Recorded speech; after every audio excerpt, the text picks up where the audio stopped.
Kita po natin yan sa Deuteronomy 32:4, Psalms 18 verse 2, at ganoon din sa Psalms 18 verse 31.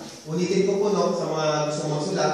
Sa Deuteronomy 32 verse 4, 18 verse 2, at saka Psalms 18:2 at saka 18:31.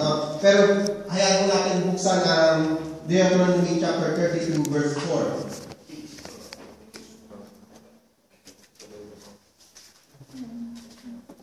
Verse 4 po. 32 verse 4.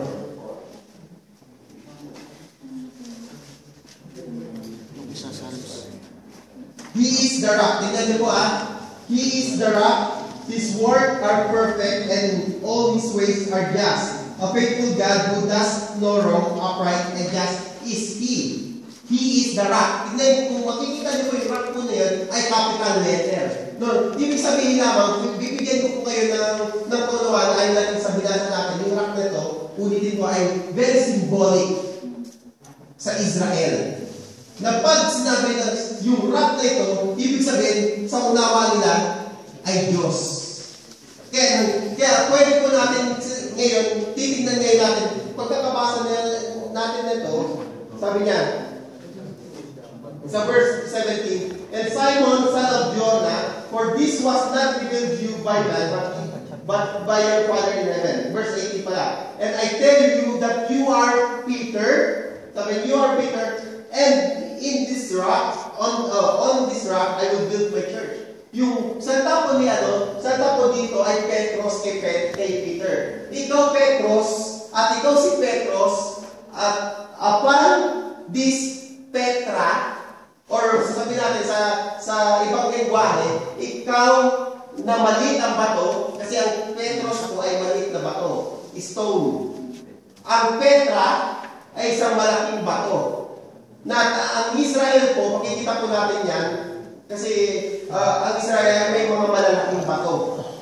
No, maaari sa gilid ng ating Panginoon si Kristo, mayroong nakitang malaking bato. Sabi niya, upon this rock, dito sa malaking batong ito, walang iba kundi ang ating Panginoon, sabi niya, I will build my church. Ako yung rock. Ako yung rock dito. Sabi niya, upon this rock, I will build my church. Yung church po natin tukoy dito ay yung salitang Ecclesia. No? Kaya may Ecclesiastes. No? Ito po yung church.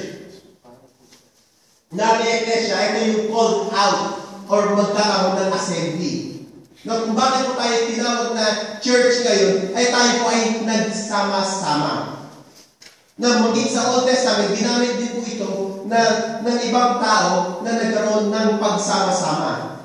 Pero kakaiba po dito ng pagsama-samang ito, sabi niya, I will build my church. Na ito ay church, ito yung assembly na ito, ang pinag-uusapan, ang pinaka-sentro, walang iba, kundi ang ating Panginoong Kristo.